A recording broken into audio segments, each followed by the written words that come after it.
News తాను చేసిన వ్యాఖ్యలకు కట్టుబడి ఉన్నట్టు చెప్తున్నారు తీన్మార్ మల్లన్న. బీసీ ఉద్యమంతో కవితకు సంబంధమే లేదన్నారు.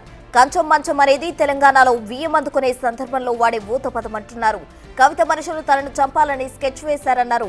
ఎమ్మెల్సీ తీన్మార్ మల్లన్న తన ఆఫీస్ పై 20 నుంచి 30 మంది అటాక్ చేశారన్నారు. కల్వకుంట్ల సుజిత్ రావు తన గన్మెన్ నుంచి గన్ తీసుకునేందుకు ప్రయత్నించారని మల్లన్న తెలిపారు.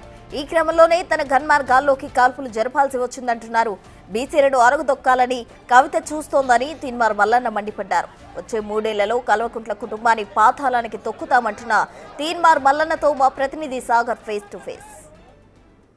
తీన్మార్ మల్లన్న ఆఫీస్ పైన దాడి జరిగింది. ఇప్పటికే దాడిని ఖండిస్తూ కూడా తీన్మార్ మల్లన్న కొన్ని సంచలన వ్యాఖ్యలు చేశారు. సో దీనిపై తీన్మార్ మల్లన్న ఒకసారి మాట్లాడే ప్రయత్నం చేశారు. అన్న, అసలు దాడికి కారణాలు ఏంటి? మీరు కూడా కొన్ని వివాదాస్పద వ్యాఖ్యలు చేశారన్న ఆరోపణలు కూడా. వివాదాస్పదం ఏంది నాకు అర్థం కాలేదు. వ్యాఖ్యలకు అర్థం ఏంటి చెప్పండి. ఏంది దాని వెనకాల వివాదాస్వ్యాఖ్యల ఇంకోట కాదు. బీసీ రాజకీయ పార్టీ అనేదే అసలైన కారణము. వెలమలు మా ఆడబిడ్డల్ని బరివాతల బతుకమ్మ ఆడిపించినటువంటి జాతులు వీళ్ళు మా పైన దాడులు చేసుకుంటూ వీళ్ళకి ఆత్మగౌరవాలు ఉంటాయి. మా అమ్మాలక్కలకు ఉండయా? ఏంది తీన్మార్ మల్లన్న మాట్లాడింది? నీకేం సంబంధం అమ్మా? 42% రిజర్వేషన్ వస్తే మా బీసీలం కదా పండుగ చేసుకోవాల్సింది, మేము కదా కృతజ్ఞత చెప్పాల్సింది ఏది రాష్ట్ర ప్రభుత్వానికి. ఒకవేళ చెప్పేది ఉంటే నీకేం సంబంధము?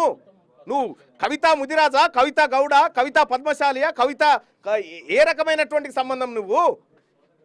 మీ కులానికి మా కులాలకు ఏమన్నా బియ్యం పొత్తుందా, కంచం పొత్తుందా, మంచం పొత్తుందా అని అడిగినాం. ఇక్కడ తప్పేముంది? కొంచెం కంచం పొత్తు మంచం పొత్తు అనే దాంట్లో కొంత వాళ్ళు చెప్తున్న కంచం పొత్తు అంటే కలిసి బంతి భోజనం చేయడం, మంచం పొత్తు అంటే బియ్యం పొందడము. ఇది మీడియాకు కూడా చెప్తా ఉన్నా. దీని అర్థం ఇది. వాళ్ళ భాషలో వేరే ఉండొచ్చు, మరి మాకు తెలియదు. మా భాషలో అయితే గది. బీసీ ఉద్యమం చేస్తున్నారు, బీసీ రాజకీయ పార్టీ అంటున్నారు. అందుకు కుట్రలో భాగంగానే ఈ దాడి చేసినట్టు 100% ఇంతే. ఇది బీసీలు రాజకీయ పార్టీగా రాకూడదనేటువంటి కుట్రతోనే వాళ్ళు చేస్తూ ఉన్నారు. వాళ్ళు ఎన్ని కుట్రలు చేసినా దీన్ని ఎదుర్కోవడానికి మేము సిద్ధంగా ఉన్నాం. బరాబర్ బీసీల రాజకీయ పార్టీ ఏర్పడుతుంది. ఎంతమంది జాగృతి కార్యకర్తలు వచ్చారు? అసలు మీ పైన కూడా దాడి జరిగింది, మీకు గాయాలైనట్లు? ఒక 50 మంది వరకు ఉంటారు అప్రాక్సిమేట్గా. వాళ్ళంతా దాడులు చేయడం జరిగింది. కల్వకుంట్ల కవిత కండువాలు వేసుకొని రావడం. కాల్పులు జరగాల్సిన పరిస్థితి, ఉద్రిక్తత పరిస్థితులు ఎందుకు నెలకొన్నాయి? అంటే అతను ఆ లోపలికి వచ్చినటువంటి కల్వకుంట్ల కవిత బంధువట, ఆయన సుజిత్ రావట.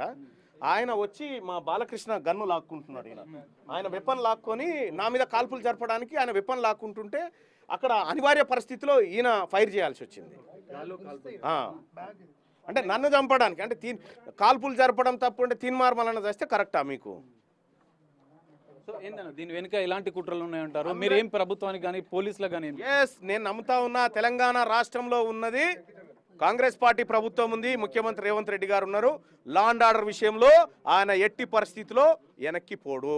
ఈ చిల్లర మల్లర చేసేటువంటి మొన్న ఏబిఎన్ ఆఫీస్ పైన దాడి, అంతకుముందుకు మహా టీవీ పైన దాడి, ఇవాళ క్యూ న్యూస్ పైన దాడి, ఇట్లా చేసుకుంటూ పోతాం. కల్వకుంట్ల కుటుంబానికి తాత జాగీర్గా రాసిచ్చినాం తెలంగాణ అని అనుకుంటారేమో, కానీ ఇదే తెలంగాణ రాష్ట్రం మీ గోరీలు కడుతుంది. మీరు గుర్తుపెట్టుకోండి. దాడులు జరుగుతున్నాయి. ఫైనల్గా మీ భవిష్యత్తు కార్యాచరణ ఏ విధంగా? నా భవిష్యత్ కార్యాచరణ క్లియర్గా ఉంది.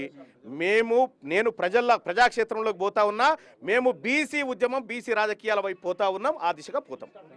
ఇది పరిస్థితి. కుట్రపూరితంగానే తనపైన దాడి జరిగింది. తన గన్మెన్ గన్ను తీసుకొని తనపైన హత్యాయత్నం చేసే ప్రయత్నం చేసే భాగంగానే గాల్లోకి కాల్పులు జరిపారు.